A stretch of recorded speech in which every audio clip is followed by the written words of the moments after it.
Saudi আরবে এক আদালত হয়েছে। আদালতে দুই ভাই ঝগড়া করছে। এক ভাই বলছে মাকে আমি রাখবো, আরেক ভাই বলছে না মাকে আমি রাখবো। দোনো ভাই ঝগড়া করছে মাকে ঘরে রাখার জন্য। এরপর এক ভাই মাকে নিয়ে চলে যাচ্ছে, আরেক ভাই মাটিতে গড়া দিতে দিতে অবস্থা খারাপ।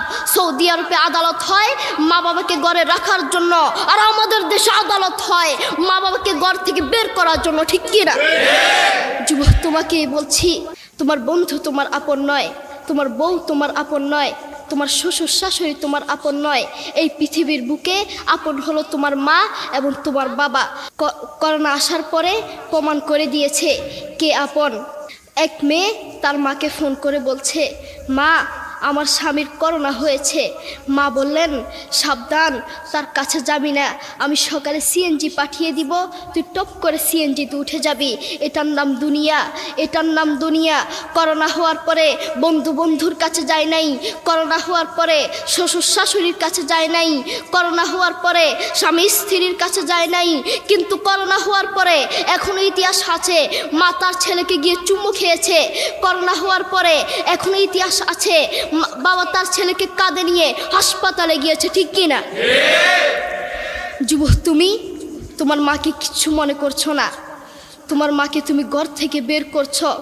ছেলে বিদেশ থেকে এসেছে, এসে শ্বশুর বাড়িতে গিয়েছে, তারা তাকে উল্টাপাল্টা বুঝিয়েছে।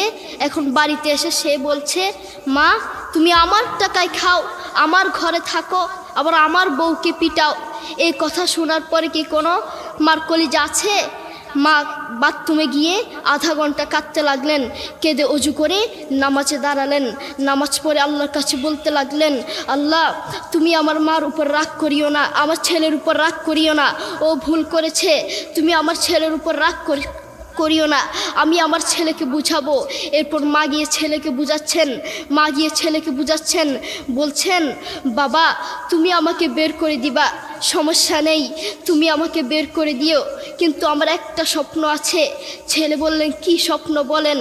মা বললেন তুমি বাজারে গিয়ে একটা পাকা আম নিয়ে আসবা, এসে তোমার বুকের উপর রাখবা, সকালে উঠে ওটা আমি খাবো। এরপর ছেলে বললেন আচ্ছা ঠিক আছে।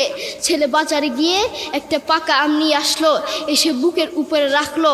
5 মিনিট না যেতেই সেই আম পিঠের নিচে পড়ে চ্যাপ্টা হয়ে গিয়েছে। এরপর ছেলে মাকে বললেন, মা তুমি কি সকালে উঠে আমটা খাবে? ওটা 5 মিনিট না যেতেই পিঠের নিচে পড়ে চ্যাপ্টা হয়ে গিয়েছে। এরপর মা চোখের পানি ছেড়ে বলল, বাবা আমি আসলে তোকে খাওয়ার জন্য বলি নাই, আমি আম খাওয়ার জন্য বলি নাই, আমি তোমাকে বুঝার জন্য বলেছি।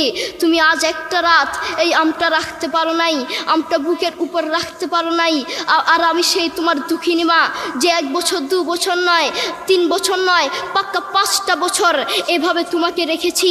আমিও যদি তোমার মতো এভাবে ঘুমাতাম, তুমিও তো আমার পিঠের নিচে পড়ে চ্যাপ্টা হয়ে যেতা। এরপর ছেলে চোখের পানি ছেড়ে বলল, মা আসলে আমি বুঝতে পারি নাই তুমি কি জিনিস আসলে আমি বুঝতে পারি নাই। সৌদি আরবে এক আদালত হয়েছে। আদালতে দুই ভাই ঝগড়া করছে। এক ভাই বলছে মাকে আমি রাখবো, আরেক ভাই বলছে না মাকে আমি রাখবো। দোনো ভাই ঝগড়া করছে মাকে ঘরে রাখার জন্য।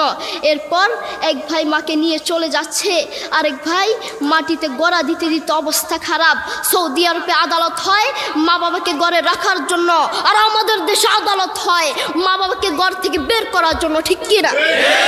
যুবক, তোমাকে বলছি, তুমি তোমার মাকে বের করছো, তুমি তোমার মাকে বৃদ্ধাশ্রমে পাঠাচ্ছ, তুমি তোমার মাকে হত্যা করছ, তুমি তোমার মাকে জবাই করছ। তোমার মতো নাফরমান এই বাংলার জমিনে আরেকটাও হতে পারে না, ঠিক কি না? যুবক, তোমাকে বলছি, তুমি জানো তোমার মা কি জিনিস? তুমি ছোট ছিলে তো বুঝতা না। যেই মা তোমার জন্য সারাটা জীবন কষ্ট করেছেন, মাথার গাম পায়ে ফেলেছেন, সেই মাকে তুমি ঘর থেকে বের করে দিয়েছ, সেই মাকে তুমি বৃদ্ধাশ্রমে পাঠাচ্ছ। তুমি জানো তোমার মা কি জিনিস?